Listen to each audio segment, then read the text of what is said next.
está, y ya te la paso, ya sabes, ¿no? Okey, Este, va, de acuerdo, sí. pero primero empiezo, no sé si haya una duda ahí de la tarea que han visto.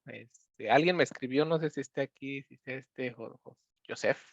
Alguien me escribió en el WhatsApp de que tenía duda de la distribución empírica, de cómo sacábamos ese supremo entre entre la empírica y la que estamos proponiendo bajo H0. No sé si fue, Joseph o alguien me escribió. Y le dije: "Ah, sí, lo vamos a ver en la clase". Si no está aquí, pues no lo veo. Ah, sí lo veo rápido. A ver, ya está grabando, ¿verdad? Ah, sí, yo no fui, dice Joseph. Bueno, entonces el que preguntó no vino. Pero sí me escribió en el chat que estaba confundido, que no entendía por qué teníamos que ver ¿cómo se llama? El máximo, no, ese supremo se convertía en un máximo de máximo, ¿se acuerdan que yo les decía?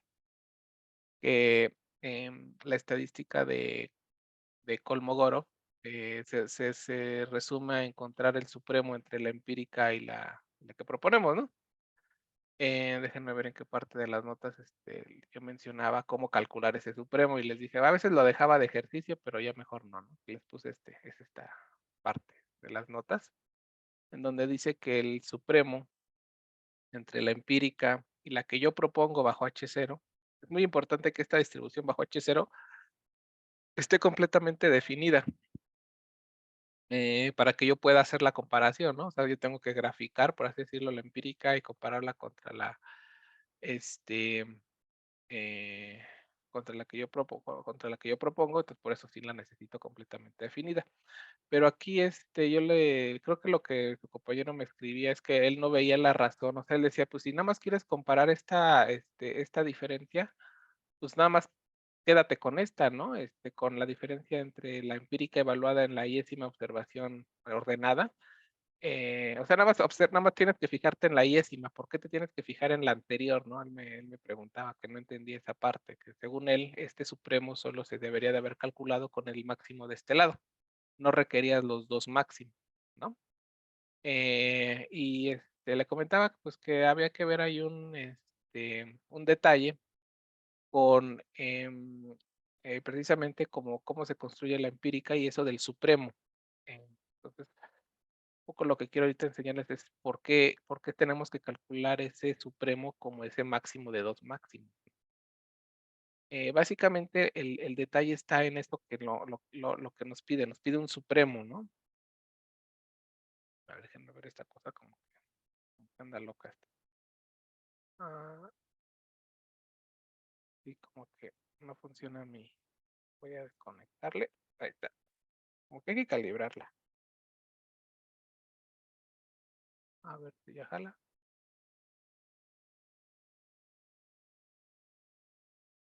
Ah, ah, ah, ah, ahí está. Ahí, ya se ve.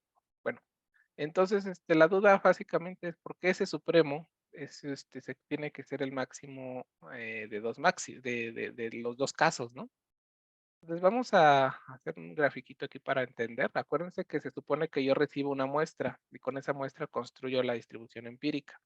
Entonces, lo primero que para construir la distribución empírica yo tengo que ordenar la muestra. Eso es importante porque la empírica, acuérdense que va dando sus brinquitos cada que observa una observación de la muestra. Entonces, da el brinquito de uno entre n, suponiendo que no hay empates, y vuelve a dar otro brinquito y así se la pasa, ¿no? La distribución empírica. Entonces, va a llegar un momento en donde llega a la i-1 y aquí va a estar la xy, bueno, ya se sigue, ¿no? Hasta la xn. De hecho, en la xn sabemos que la empírica ya debió de haber llegado al 1, ¿no? Porque ya acumuló todo. Ya cuando llegó a la enésima estadística de orden, pues ya debería de dar el brinco y se mantiene en 1. Entonces, aquí cuando da el brinco, pues bueno, da el brinco y luego se mantiene y luego vuelve a dar otro brinquito por acá, ¿no? Otro brinquito y así se va, ¿no? Entonces, la duda es, bueno, yo se supone que la voy a comparar con una función de distribución. Entonces vamos a imaginar que la función de distribución van a por acá, la que yo estoy proponiendo bajo H0, ¿no? Vamos a imaginarnos este caso.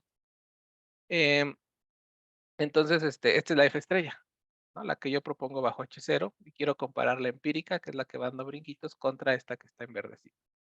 Entonces, lo que dice la teoría de Kolmogorov es que hay que calcular la máxima discrepancia, o sea, tengo que, por así decirlo, ir barriendo la X, ¿no? Porque la X se va moviendo de forma continua, y tengo que ir midiendo las distancias entre la línea blanquita, que es la empírica, contra la verde.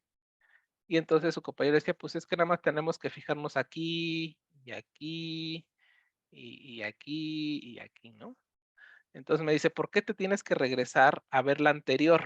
¿No? ¿Cuál es, bajo qué escenario tenemos que ir a voltear? O sea, su crítica fue, ¿por qué tienes que ir a ver la x y menos uno y compararla contra la verdadera en x y, ¿no? O sea, esa es la duda. ¿Por qué tengo que ver esta diferencia también? Y entonces yo aquí lo que ustedes tienen que ver es que acuérdense que ustedes están enfrentándose a un supremo, eso es lo que define Kolmogorov. Yo necesito el supremo de la máxima discrepancia. Y entonces, cuando ustedes están calculando ese supremo, pues por ejemplo, vamos a hacerlo con color azulito porque aquí es donde voy a explicar por qué se requiere ver a la x y menos uno y no nada más a la x y, porque una es acuérdense que son dos diferencias las que hay que ver. Una es en la x y, en efecto, x y menos f en x y, esta sí. Esta sí me dijo, esta sí te la creo, ¿no? Que revises ahí, pero ¿por qué tienes que revisar también el caso evaluando la empírica en la anterior? Eso es lo que no entendía. Entonces, la razón es esta, o sea, miren, ustedes cuando están calculando las discrepancias, imagínense que están barriendo a la X, ¿no? La X se empieza a mover en todo el dominio, y entonces ustedes están cuantificando estas diferencias, esta diferencia, esta diferencia, esta diferencia, esta diferencia, esta diferencia, y así, van barriendo, ¿no? Las diferencias. Entonces, si ustedes nada más se quedaran con esta diferencia, f de x y entre f de x, entre f estrella de x y, ustedes estarían viendo, acuérdense que la distribución es continua por la derecha. Entonces, esta diferencia, si ustedes separan en x y, solo cuantificaría esta diferencia. Esta sería f n de x y menos f estrella en x y. ¿A poco no? Esa sería la diferencia. Este brinquito queda aquí porque f estrella empírica, f empírica en x y es este puntito porque justamente ahí dio el brinco. Entonces sería esta diferencia que está aquí. En cambio, voy a pintarlo ahora de amarillo. La diferencia que va de aquí hasta aquí abajo, en esta amarilla, esa que está en amarilla sería la Fn en x y menos 1, ¿sí, verdad? Porque la Fn x y menos 1 vale esto precisamente, menos F estrella en x y. ¿Sí lo vieron? ¿Por qué? O sea, porque es en x y, esta es la x y. ¿Ok?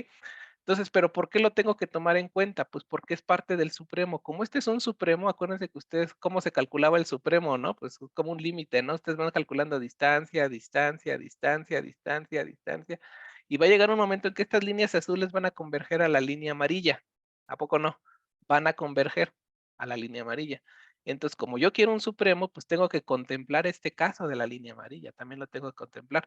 Y si yo nada más me hubiera quedado con el caso de aquí arriba, no hubiera cachado esta distancia que está en amarillo. Como me pides un supremo, pues tengo que contemplar también este caso, el caso de amarillo, esta distancia que va desde aquí hasta acá. Entonces, por eso en la fórmula también requiero utilizar el x y menos 1, porque precisamente contemplo este caso amarillo, ¿no? En donde yo quiero ver la discrepancia entre f de x y, o sea, este punto que está aquí en la f estrella, pero le tengo que restar lo que vale en la anterior, porque precisamente ese brinco que da la empírica, y dado que me estás pidiendo un supremo, estas líneas azules, conforme voy barriendo, van a converger a la amarilla, ¿no? Y eso es parte del supremo. Acuérdense cuando ustedes vieron esa cosa en cálculo, ¿no? Del supremo, pues eso está en el supremo, ¿no? Lo alcanza en el supremo, no está en el conjunto, acuérdense, no es esas cosas, ¿no? Donde el punto no está en el conjunto. Me acuerdo, ¿no? Cuando nos decían en cálculo, saca el supremo entre 0 y 1, ¿no? O sea, te daban el intervalo 0, 1, y entonces, ¿cuál es el supremo del conjunto 0, 1? Y ya uno decía, pues es el 1, ¿no? Y el 1 no está en el conjunto, ¿a poco no? ¿No? Pero ahí lo alcanza el supremo en el 1. Entonces, es lo mismo que está pasando aquí. Esta diferencia como tal no está en el conjunto, pero sí la alcanza en el supremo, ¿no? En el supremo, porque estas líneas azules van a converger en la amarilla, y precisamente esa distancia amarilla es esto que está aquí. Por eso sí necesito revisar el caso x y menos 1 menos x y. Entonces, lo quería dejar claro un poco por cómo es, por qué se tiene que calcular así el supremo, por qué tengo que calcular la diferencia de las dos casos, o sea, son casi dos casos, ¿no? O sea, hay que sacar el máximo de estos casos y el máximo de estos casos para después sacar el supremo. Pues precisamente por este tipo de cosas. por este tipo de cosas que estoy poniendo aquí. Pues al final el cálculo de la estadística de Kolmogorov, pues resulta ser relativamente fácil, porque pues nada más hay que ver estos 2 casos. O sea, si ustedes se ponen a ver más casos, van a ver que son los únicos casos que hay que considerar, no hay que considerar otros. Ya con eso barres todas las posibilidades. Entonces el máximo o el supremo se resume en encontrar el máximo de estos 2 casos. O sea, yo evalúo la muestra en todos estos casos, luego en todos estos casos y saco el máximo de ambos y ese sería el supremo entre la empírica y la línea verde. ¿Ok? Entonces, no sé si quedó claro o más claro de lo que ya, lo que yo les traté de explicar, porque es una duda válida. Yo la primera vez que lo vi también dije, ay, ¿por qué tengo que ir a ver al anterior? Si nada más me basta como voy barriendo de forma, bueno, estoy viendo las distancias de forma vertical, ¿no? Sí voy barriendo de forma horizontal, pero voy dividiendo las distancias de forma vertical, pues no tendría por qué ver la anterior, no sé por qué tengo que comparar a a la verdadera en XY y compararla con la XY menos 1, no le veo razón. Pero ya cuando ves que esto parte, es un supremo el que me está pidiendo Kolmogorov, pues y está este caso, ¿no? En donde va la distancia converge a la línea amarilla y es parte del supremo. Entonces, pues hay que considerarlo. Por eso es que volteamos a ver a la XY menos 1, ¿no? Por eso vamos a ver a esta XY menos 1. Ya, pues el cálculo, pues ustedes lo vieron, se puede programar relativamente fácil. O sea, uno pensaría, híjole, es que calcular el supremo es computacionalmente exhaustivo, ¿no? Tengo que hacer una partición fina del ¿cómo se llama? Del intervalo del soporte de la distribución y luego sacar la máxima discrepancia y ese sería el supremo y luego hacer una partición cada vez más fina. Desde el punto de vista de programación, pues gracias a este resultado, pues sacar el supremo se reduce en sacar máximos y la verdad es que sacar máximos pues, no tiene muchos, bueno, sí tiene un costo computacional porque hay que ordenar, pero pues bueno, finalmente es un número finito, ¿no? ¿No? Entonces, bueno, esa era la primera cosa que quería ver. Ya quedó grabado ahí para la posteridad por si tu compañero se conecta alguna vez a ver su duda. Ahí está, ahí la traté de responder, ¿no? Entonces, no sé si a ustedes les quedó claro. Em, sí, si no, pues ya. Lo que quiero ver ahorita es precisamente un resultado teórico muy bonito, asintótico sobre todo, sobre esta distribución, sobre la D, ¿no? Porque acuérdense, la D es lo que se le ocurre a Kolmogorov. Dice, sácame la máxima discrepancia entre la empírica y la que tú me propones, y esa es la estadística de prueba. Y yo les decía que esta distribución D solo depende de la N, ¿no? Depende de la N. No importa qué distribución tú me pongas aquí, así sea una normal, una gamma, una G cuadrada, no importa. La D, su distribución solo depende del tamaño de muestra. Y eso, la razón por la cual pasa esto es por un teorema que ustedes seguramente ya vieron en su curso de probabilidad. Este, Esto también es importante, creo que no lo habíamos mencionado. La prueba Kolmogorov solo funciona para distribuciones continuas. Eh, es decir, yo no puedo hacer la prueba Kolmogorov para la Poisson o para la binomial. No, no se puede. Ahí no se vale. Estos resultados que nosotros estamos dando solo sirven para distribuciones absolutamente continuas o continuas también. Es decir, que la distribución bajo H0 la estoy proponiendo continua. Quiere decir que el modelo que yo quiero ajustar siempre va a ser un modelo continuo. Si no están en ese caso, entonces esta prueba no va a funcionar. Pues les voy avisando, ¿no? Porque la G cuadrada sí funciona. La G cuadrada sí puede funcionar. La prueba G cuadrada para las distribuciones discretas, pero las pruebas que vamos a ver a continuación, todas las pruebas que vamos a ver a continuación suponen continuidad de la variable aleatoria. Entonces, ¿por qué? La pregunta es, ¿por qué la estadística de Kolmogorov, esta D, no depende de F estrella? O sea, ¿por qué no? Porque acuérdense que esta es una distribución también que siempre hay que decir bajo H0, ¿no? Bajo H0, ¿cuál es la distribución de D para saber si tengo una distancia muy grande, ¿no? Acuérdense, la idea es rechazar si la D es muy grande, pero para que yo pueda rechazar, yo necesito construir la distribución de D, tengo que ver la densidad, la F de D, pues, para saber en qué momento ya tengo un valor grande, ¿no? Para que decir aquí está el alfa, aquí está el alfa y decir a partir de aquí ya es raro haber observado eso. Pero acuérdense, esta distribución siempre es bajo H0, y siempre la hacemos nosotros en estadística. Suponemos H0 cierta, vemos la distribución teórica del estadístico y de esa forma podemos determinar cuando ya tengo una observación rara. Entonces, la pregunta es, ¿cómo es que esta estadística no depende de F estrella? Si me estás diciendo que es bajo H0, y es que bajo H0 yo puedo tener una gamma, o puedo tener una normal, o puedo tener una exponencial. Entonces, ¿por qué me dices que la distribución de D no va a influir, no va a estar influida por la que tú me estás poniendo bajo H0? Si aquí me pones una gama, o sea, uno piensa así, ¿eh? Si aquí me pones una gama, D debe de tener una distribución, pero si ahora me pones una G cuadrada o una exponencial, debe de tener otra distribución, la D. Y lo que yo les estoy diciendo es que no importa qué distribución me pongas aquí, la D nada más va a depender de la N. ¿Por qué? Por un teorema muy interesante. Acuérdense que vamos a suponer ahorita que sacan una muestra de la, bueno, bajo H0, es muy importante esto, ¿no? Bajo H0, la F de la verdadera que yo, la verdadera función de distribución no la conozco, pero bajo H0 es igual a la que yo estoy proponiendo. Entonces, finalmente yo voy a tener una muestra de la distribución que yo estoy proponiendo porque estoy suponiendo que H0 es cierta. Entonces, no sé si ustedes vieron este teorema en donde si ustedes evalúan a la variable aleatoria en su función de distribución, esto da origen a una nueva variable aleatoria, le voy a llamar UI.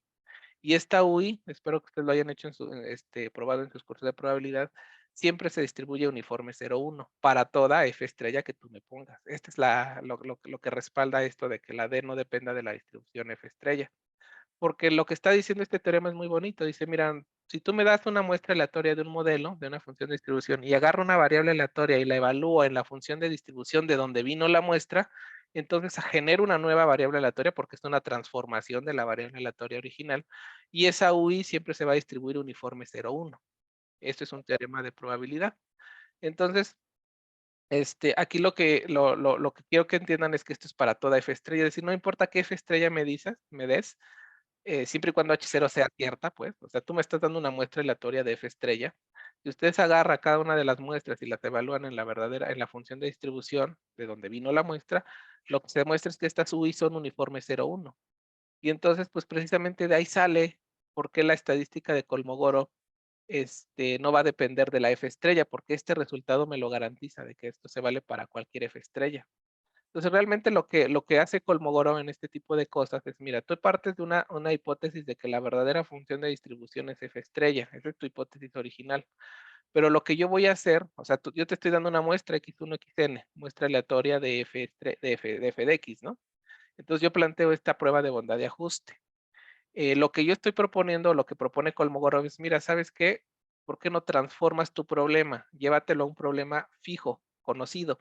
¿Y en qué consiste? Transforma tus variables por estas nuevas variables. ¿Ya vieron las variables que estoy generando? Estoy transformando a cada variable aleatoria, la estoy evaluando en su función de distribución. Eso da origen a una muestra aleatoria de UNs, ¿no? De 1 hasta UN. Y entonces la prueba de hipótesis se transforma a demuéstrame que las UI son uniformes 0,1. Es un problema equivalente, si se dan cuenta, gracias a este resultado. Entonces, Kolmogorov dice, ok, tú me planteas esta muestra, esta prueba de hipótesis, yo lo que te propongo es, agarra la muestra, transfórmalas a las U's, que son uniformes, bajo H0, esto es importante, bajo H0 las UI son uniformes, porque bueno, le voy a pedir la transformación del modelo que yo estoy proponiendo bajo H0. Entonces, agarro las uniformes y ahora sí, pruébame que las uniformes son uniformes 0,1. ¿Ya vieron? Entonces, por esto que les estoy planteando aquí es que la distribución de Kolmogorov, la D, no depende de la F estrella, porque este resultado es válido para cualquier F estrella continua. Es muy importante esto porque el teorema que les estoy poniendo aquí de probabilidad solo vale para distribuciones continuas. Entonces, si esto está pasando, dice, pues no importa qué función de distribución me pongas acá, yo te puedo llevar el problema a probar uniformidad de unas nuevas variables aleatorias. Es decir, si yo pruebo esto, es equivalente a probar esto, ¿no? Es una equivalencia entre estos dos problemas. De hecho, ustedes van a darse cuenta que en mis ejercicios para simular a D, o cómo simulé yo a D, si ustedes revisan mi código que tengo en las notas, yo simulo uniformes, y es a través de las uniformes que calculo la D. Es decir, simulo uniformes, calculo la distribución empírica de esas uniformes y la comparo con la distribución de la uniforme 0,1. Y eso es muchísimo bien fácil, porque ustedes saben cuál es la distribución de la uniforme 0,1. Una recta. Esta es la distribución de la uniforme 0,1, ¿no? Esta es la F de U. La F función de distribución uniforme. Entonces, lo que está haciendo el código realmente es que está simulando uniforme 0,1, ¿no? Genera una muestra de la uniforme 0,1, va y grafica la función de distribución empírica de la uniforme 0,1, la grafica. Una vez que la tengo graficada, calculo el supremo entre la línea recta y la escalonada de la uniforme 01, pero yo sé que la puedo calcular a partir de esta regla, ¿no? De solo va a ir el máximo de 2 máximos, y entonces de esa forma obtengo la D, obtengo la primera D, la D1, ¿no? Es decir, agarro la muestra, simulo uniformes, grafico hago la empírica, calculo el supremo y la guardo en D1. Luego vuelvo a simular otra uniforme, vuelvo a graficar la distribución empírica, encuentro el supremo y simulo una D2. Y así me voy en la computadora simulando hasta una D10,000 o D100,000. Entonces al final tengo simulaciones, 10,000 simulaciones de la variable aleatoria D, y esa es la que yo puedo ir a graficar o hacer un histograma para ver su distribución. Entonces, así es como está operando la idea, ¿no? Yo quiero la distribución de D, pues lo que voy a hacer es, pues, puedo simular, esto lo podría haber hecho con cualquier distribución, ¿no? No solamente, o sea, pude haber hecho la simulación también simulando de la F estrella. Eso también lo pude haber hecho. Imagínense que ustedes en la F estrella me ponen una gama.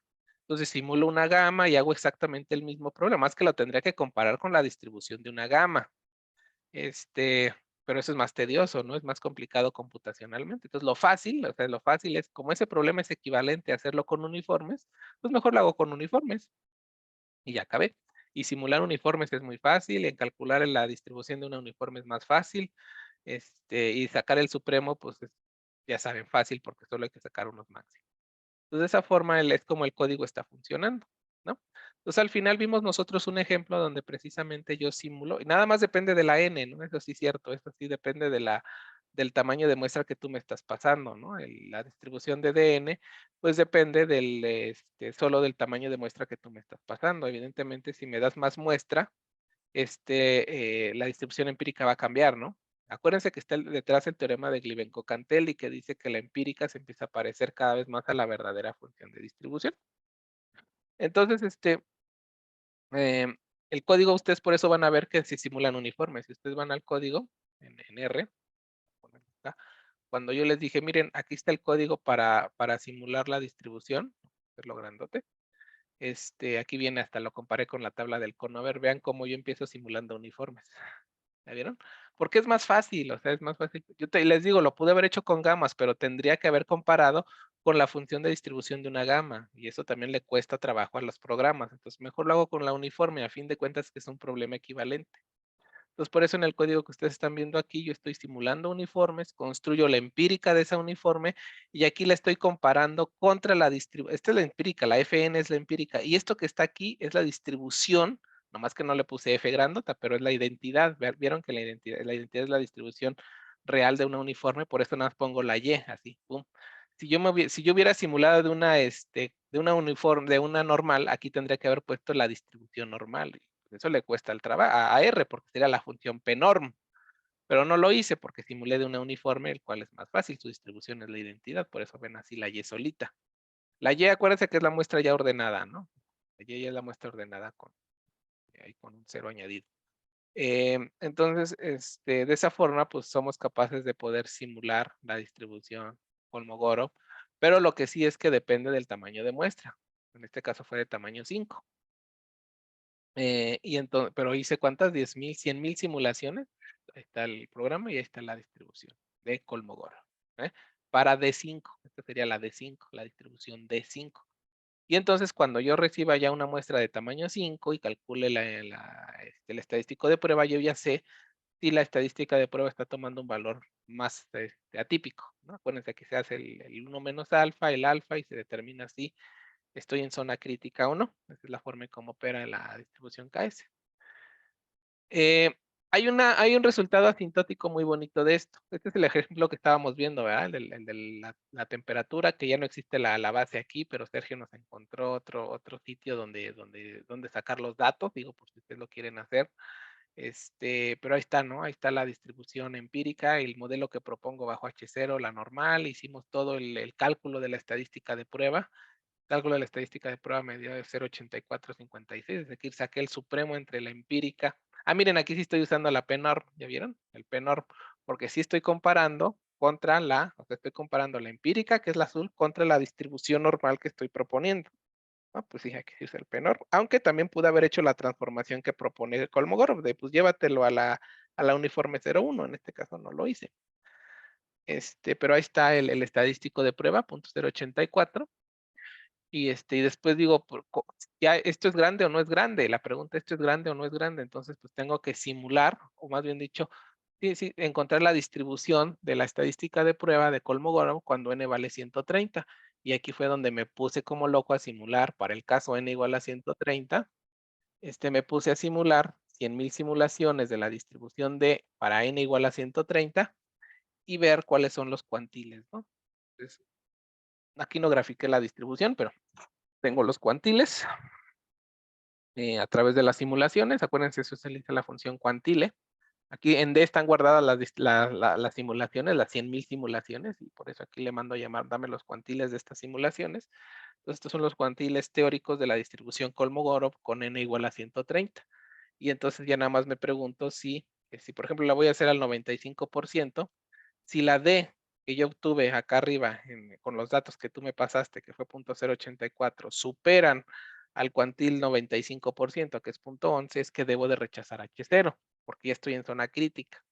Entonces, en este caso, pues no, si se dan cuenta, el 0.084 quedó por debajo del 1177, 1170, 11, aquí puse 11.8, pero realmente fue 1177. Entonces no se rechaza H0 y de esa forma yo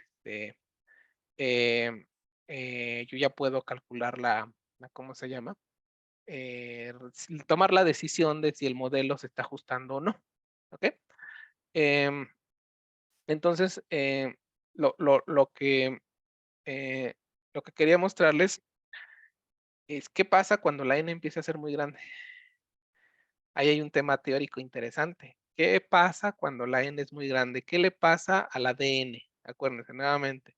¿Quién es dn? Pues es el supremo entre la empírica y la que tú propones bajo H0. Esa es la dn. Nuevamente la voy a poner acá. Precisamente eso es algo que quiero que quede claro. Esta es la estadística de prueba. Bueno, es el teorema de Leonardo-Cantelli. Pero ¿qué es lo que pasaría con la estadística de prueba de Kolmogorov si n es muy grande? Si n es muy grande, va a pasar algo al ADN, se va a empezar a hacer cero, no sé si lo vean. No lo puse por aquí, pero bueno, ahí está el ADN, este es el estadístico de prueba. Así, pues aquí está. Este es el supremo entre la empírica y la que propones bajo H0. Entonces, ¿qué le va a pasar al ADN cuando n tiende a infinito? Pues va a aplicar el teorema de Glibenko-Cantelli. Glibenko-Cantelli dice que esta Fn se va a parecer cada vez más a la verdadera función de distribución de donde vinieron los datos. Pero bajo H0 tú dices que la verdadera función de donde vino los datos es F estrella. Entonces, bajo H0, ¿qué le va a pasar a dn? Se va a ir acercando a cero, va a converger a cero. Y entonces ese es un problemón que tenemos si nosotros queremos hacer la prueba de Kolmogorov cuando tenemos n's muy grandes, ¿no? O sea, no sé si me estoy dando a explicar. O sea, lo que hasta ahorita hemos dicho es, ¿sabes qué? Tienes que calcular la distribución de dn, ¿no? Tienes que irla a hacer vía simulaciones o buscarla en tablas. Tienes que sacar la distribución. La voy a tratar de... Ay. Ustedes la vieron cómo se veía una distribución Kolmogorov, ¿no? Algo así, ¿no? Ahí está. ¿No? Entonces, esta es la ADN, ¿no? Ya tengo una idea de cómo es su distribución y puedo sacar cuantiles y puedo sacar todo lo que quiera, ¿no? Pero bueno, ¿qué pasa cuando la n es muy grande? Cuando la n tiende a infinito, la dn, pues según el teorema de Glibenko-Cantelli, se te va a ir a cero, es decir, esta distribución se empieza a recorrer cada vez más hacia la izquierda, cada vez hacia la izquierda, hasta que se degenera. Eso es lo que va a pasar en el infinito, se va a degenerar en un punto. Entonces, eso lleva a un problema computacional también interesante, porque si imagínense que ustedes reciben una muestra de tamaño 1,000,000, entonces, pues saber cómo graficas la de 1,000,000, ¿no? O sea, cómo haces la distribución de la distribución Kolmogorov cuando tienes 1,000,000 de muestra. Pues casi te aseguro que la distribución ya se está degenerando en el cero. ¿Y cómo vas a sacar cuantiles? ¿Cómo le vas a hacer para sacar cuantiles y toda la cosa? Entonces, Kolmogorov soluciona este problema asintótico, porque pues, es un problema, ¿eh? O sea, ahorita lo hemos visto con n igual a 130 y vemos que sí sale la distribución y salen los cuantiles y todo, pero imagínense en el caso de una n muy grande. Si la n es muy grande, teóricamente, y por el teorema fundamental de la estadística de n va a converger, se va a degenerar en un cero. O sea, ya no va a ser ni variable aleatoria, va a ser un cero. Entonces empieza como que la distribución de Kolmogorov se empieza a acumular toda en el cero, se empieza a venir cada vez más a la izquierda hasta que se degenera en un punto. Y si ya está degenerada en un punto, pues cómo calculas cuantiles y todo ese tipo de cosas. Entonces, Kolmogorov lo que propone es entonces una distribución asintótica de su estadístico de prueba, así lo dice él. Entonces voy a transformar a mi estadístico para que tenga una distribución asintótica conocida y fija. Entonces aquí tengo yo un problema. El DN, que ustedes saben es el supremo entre la empírica y la que yo propongo bajo H0, que es la estadística de Kolmogorov, que es el supremo, en todas las X. Ustedes saben que esto se va a ir a cero cuando n tiende a infinito bajo H0. Nuevamente siempre es esto, bajo H0. Si H0 es cierta, entonces esta es la verdadera función de distribución y la empírica se empieza a parecer cada vez más a ella. Entonces, tarde o temprano, bajo H0, esta DN va a convergerse a cero. Entonces, hay que detener la convergencia, eso es lo que se le ocurre a Kolmogorov. No hay que dejar que se vaya a cero. Entonces tenemos que frenar la convergencia a cero. Entonces yo me lo imagino así como un coche, ¿no? Que va queriéndose ir al cero, o sea, aquí está el cero, ¿no?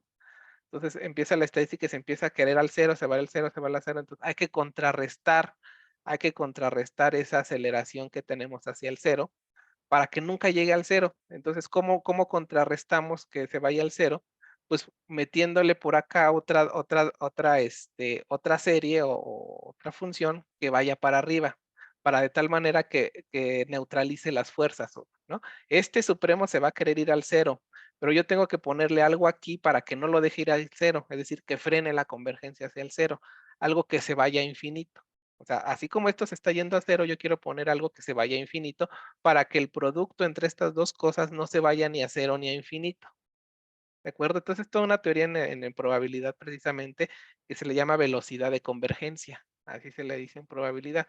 Porque finalmente tú tienes una variable aleatoria que conforme empieza a recibir más muestra, empieza a degenerarse en un cero. Entonces lleva cierta velocidad de convergencia, ¿no? Entonces, en probabilidad se hace todo el análisis precisamente de ese estudio para determinar cuál es la velocidad de convergencia de la variable aleatoria.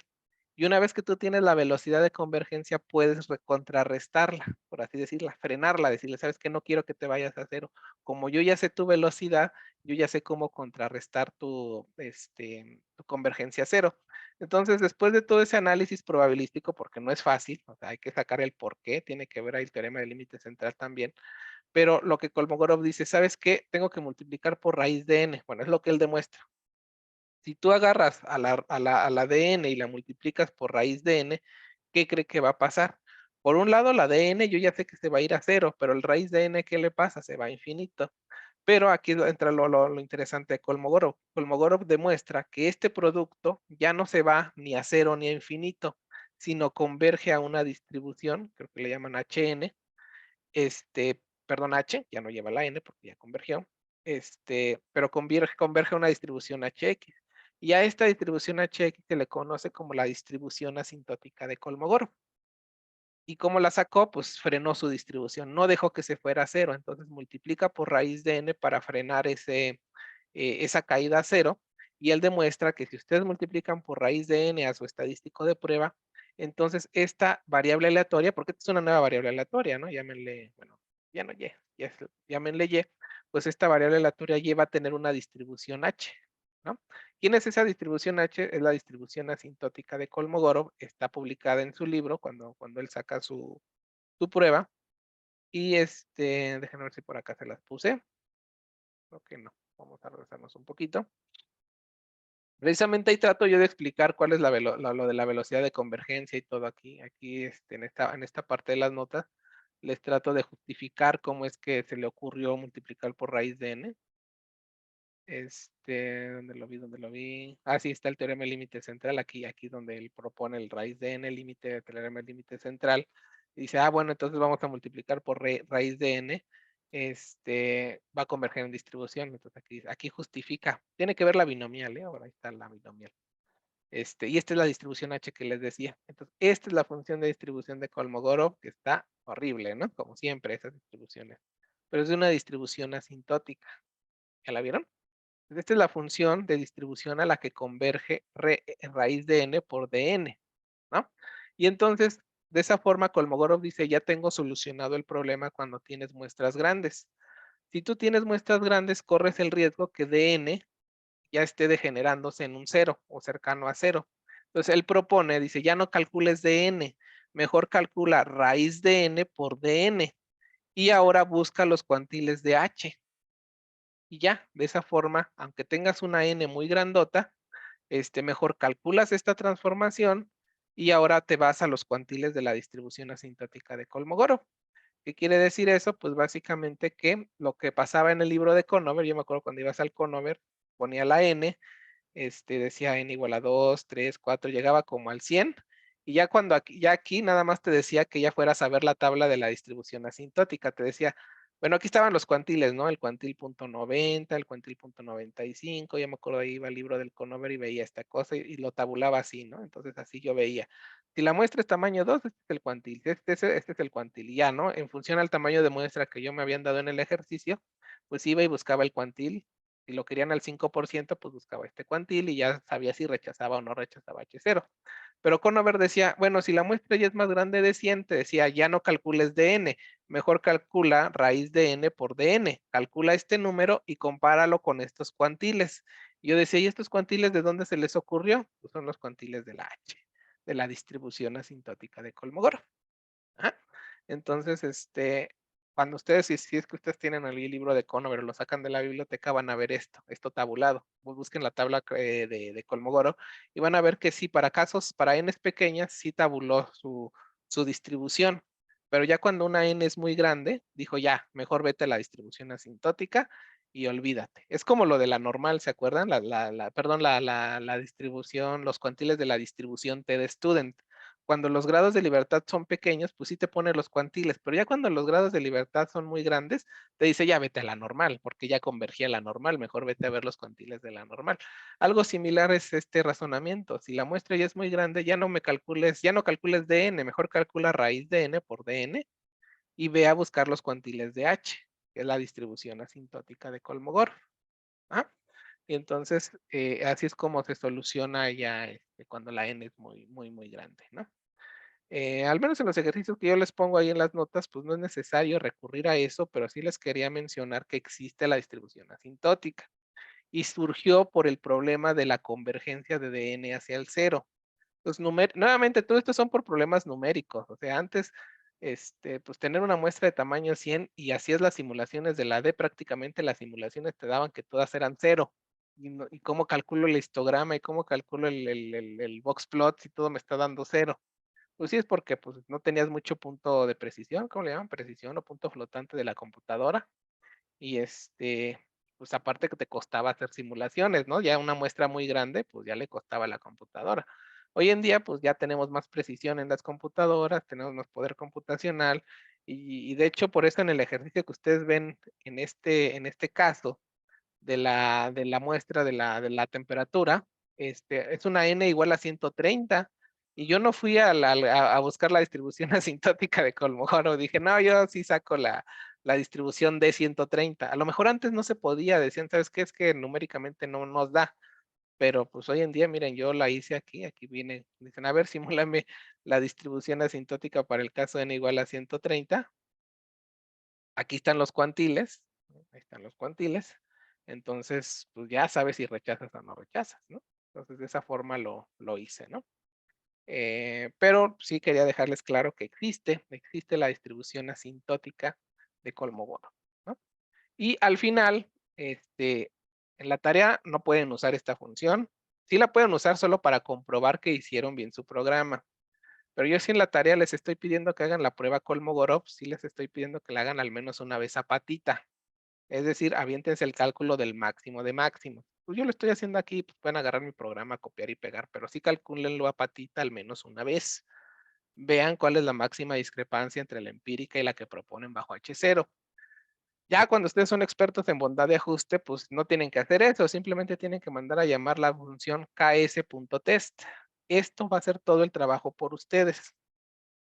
Simplemente le van a pasar la muestra y la distribución a la que ustedes quieren hacerle el ajuste. En este caso es una normal con media mu, tienen que pasar los parámetros. Acuérdense que la prueba de Kolmogorov requiere que le pases el modelo y parámetros. Por eso la función KS-test te pide los datos y la distribución y los parámetros con los que se ajusta este modelo. Ahora, también aquí tenemos un detalle, que en la ks.test tú necesitas tener también ya definida la función de distribución dentro de R. Ahora en R pues tenemos una de las distribuciones más importantes, ¿no? La normal, exponencial, o sea, las más importantes están guardadas en R. Entonces ya podemos poner aquí P gamma, P exponencial, P beta, o sea, podemos poner varias distribuciones aquí, porque ya están definidas dentro de R. Algunas otras distribuciones que se utilizan en riesgo, a lo mejor no están en el paquete básico de R, pero sí vienen en otras librerías de R. Por ejemplo, creo que está la librería Actuar de actuarios, Actuar. Y ahí vienen muchas distribuciones que se utilizan en teoría del riesgo. Y entonces, pues ya nada más cargas el paquete y ya eso te da disponibilidad a poner otros modelos aquí. No tanto los comunes de probabilidad, sino ya modelos que se utilizan mucho en teoría del riesgo. Pero ¿qué hace la prueba de bondad de ajuste? Comparar la empírica con la distribución teórica que pones en este modelo que estás poniendo aquí. Y ya, te va a sacar la prueba, te va a decir cuánto vale el supremo, ahí te dice 0.084, pero y vean, aquí lo hice a propósito para que vean que recupero el mismo número, o sea, yo ya lo había calculado a patita, 0.084, aquí está lo que me dio el programa, al calcular a patita, em, el supremo, ¿no? El máximo de máximos, aquí está el máximo de los dos casos que les decía, entonces me da 0.084, pero si ya lo mando a llamar a la función R, pues me da el mismo estadístico de prueba, ¿no? 0.084. Y ahora, acuérdense que lo que hacen los paquetes estadísticos es utilizar el enfoque de Fisher. ¿Y en qué consiste el enfoque de Fisher? Dado el estadístico de prueba, te voy a dar, ya sé cuánto vale el estadístico de prueba, te voy a dar una métrica de qué tan compatible es esta muestra con la hipótesis nula. Ajá. Entonces te saca el famoso p-value. En este caso nosotros, yo creo que no lo calculé aquí, no lo hice a patita, pero también vía simulación nosotros podemos calcular el p-value. Una vez que tú tienes las simulaciones vamos a hacerlo aquí para que quede claro, porque acuérdense, lo que estamos haciendo nosotros es sumarizar como locos la distribución de Kolmogorov, en este caso fue la de D130, es decir, para el caso n igual a 130. Les digo, antes con n igual a 100, según yo, ya te iban a la distribución asintótica. Yo dije, no, todavía aguanto n 130 y me puse a hacer las simulaciones. Si ustedes se dan cuenta en el código, yo simulo una uniforme 130, o sea, una muestra de una uniforme de tamaño 130, hago la empírica de tamaño 130, comparo, saco la D y eso tiene la D1, y luego la D2, y luego hasta sacar la D 100,000 o no sé cuántas me dice. Y después puedo ir a hacer su histograma, ¿no? O sea, puedo ir a ver cuánto, cómo se está distribuyendo la D130, entonces ya podría haber algo así, ¿no? Y entonces con la función cuantile, porque esto es un vector de 100,000 observaciones. Entonces, si yo mando a llamar cuantile de esta D, y le digo, a ver, dame el cuantil .95, pues me va a decir en dónde acumuló el 95% de probabilidad y me va a dar este número, el cuantile en donde se acumula el 95% de los datos, que es equivalente a cuánta área llevó acumulada, ¿no? El 95% de probabilidad. ¿Cómo calcularían el p-value vía simulación? Pues el p-value, dice Fisher, tú dame cuánto vale tu D, ya que llegó la muestra, tú dime cuánto valió tu D, 0.84, creo que nos dio a nosotros, entonces lo busca, ve dónde quedó el D.084 y qué es lo que nos pide Fisher, calcular esta área para poder determinar el p-value, esto es lo que él dice, es el p-value, ¿no? Entonces, si yo tengo las simulaciones ya hechas, las 100,000 simulaciones, lo único que voy a decirle a R, ¿sabes qué? Dime, cada vez, ¿cuántas veces superaste a este umbral? ¿Cuántas veces superaste al D.080? O sea, en D, acuérdense, esto lo tengo guardado en un vector dentro de R que se llama D. Entonces, tú nada más le dices a R, ¿sabes qué? Dime cuántas veces pasó que D superó al D.084. Si ustedes mandan a llamar a esto a R, esto nada más les va a dar true, false, true, true, ¿no? Eso es lo que hace R. compara cada uno de los valores que tengo en D, los 100,000 valores, los compara con esto y me puede decir si estás por arriba, estás por debajo, estás por arriba, por arriba, por arriba, por arriba. Esto realmente se transforma en unos y ceros, ¿no? Eso es lo que hace R, unos y ceros, true y false. Si ustedes sacan un min de esta cosa, les va a decir el promedio de las veces que el estadístico D superó el umbral 0.84. ¿Sí? Y entonces esa es una aproximación al área bajo la curva que está aquí. Así es como lo calcularía yo vía simulación. Es decir, le diría a R, sácame la media, o sea, el promedio de las veces en que de todas mis simulaciones superaste el valor 0.84. Entonces mandan a hacer esto y esta es una aproximación al p-value de la prueba, ¿no? No lo hice, no sé por qué lo debía haber hecho porque ya lo tenía todo, ¿no? Ya tenía las D simuladas, ya tenía las D simuladas. Entonces nada más es cosa de ver cada cuánto es superior a ese número. Entonces, lo podemos hacer si nos da tiempo. Vamos a copiarnos el código acá a nuestro R. Híjole, está dividido. Bueno, nada más para que lo vean, que sí se aproxima al p-value de esa forma, ¿no? Vamos a llevárnoslo a nuestro R. ¿Dónde tengo mi R? Código. No, esta es la gráfica. Pero esta es una bonita forma de calcular p-values, em, mediante simulación. Y hace poco vi, no hace poco, ya tiene rato, estaba estudiando la maestría, vi una tesis de maestría que precisamente calculaba cuantiles, perdón, p-values de forma exacta, decía, ¿no? Estoy calculando p-values, pues sí, porque metía un gran número de simulaciones y prácticamente esos p-values ya eran exactos.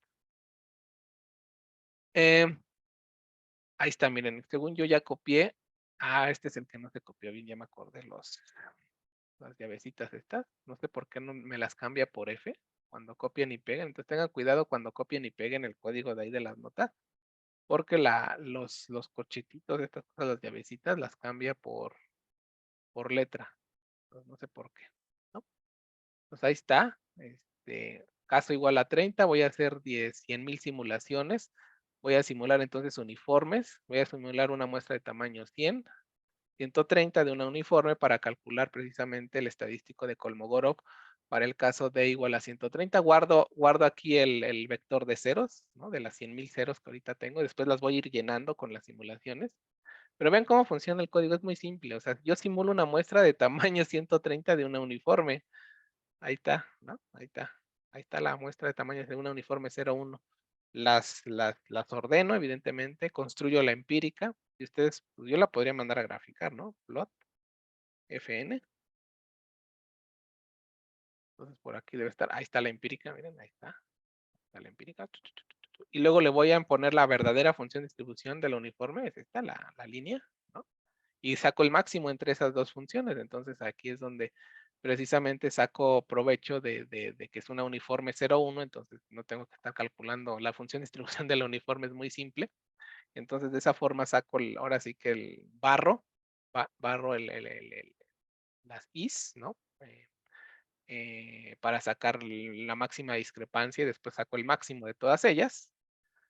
Y de esa forma, no, ahorita dice J que no existe, pero porque no estoy corriendo la iteración, pero por ejemplo, para este caso, la máxima discrepancia entre la empírica y la distribución real de la uniforme fue 0.04.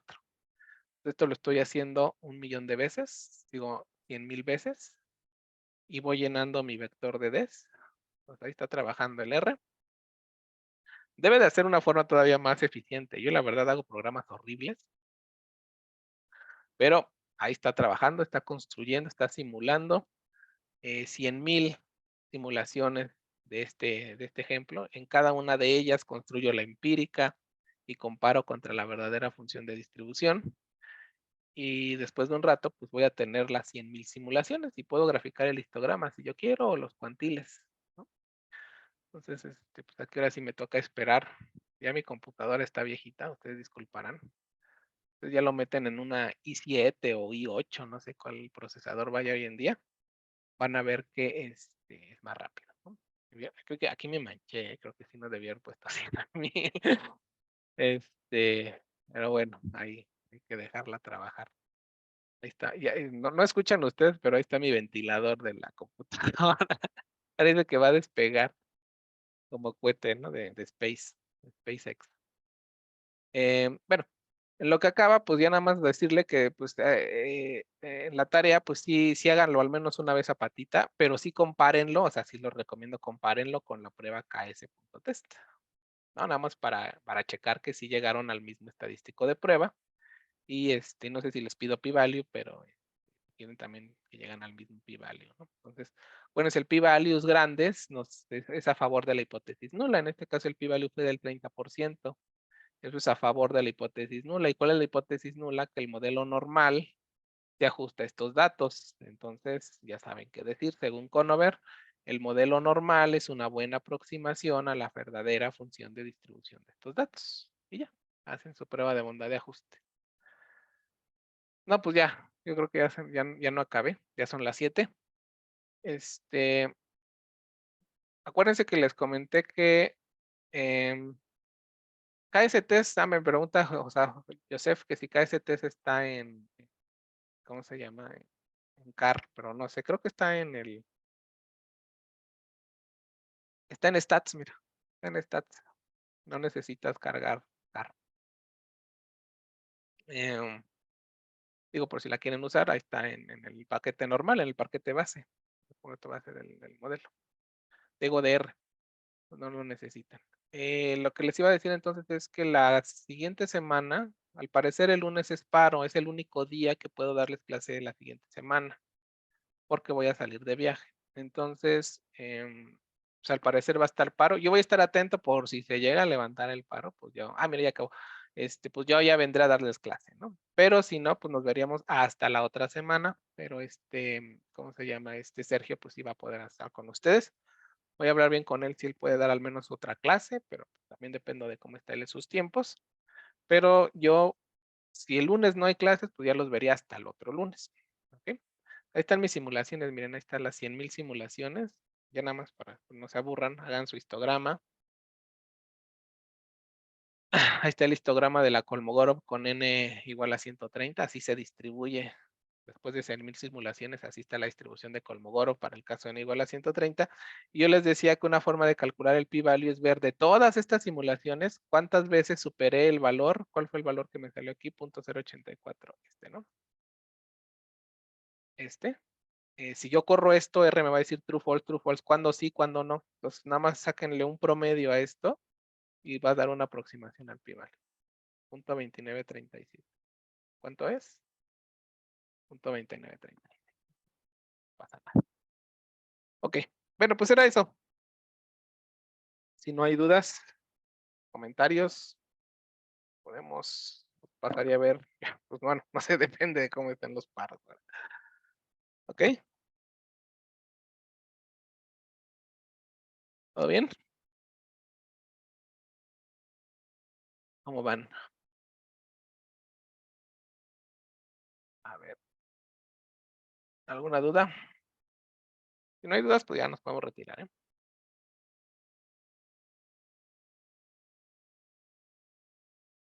Gracias, gracias, nos vemos. Muy bien, cuídense. Ahí estamos en contacto en el chat. Cuídense. Bye, bye.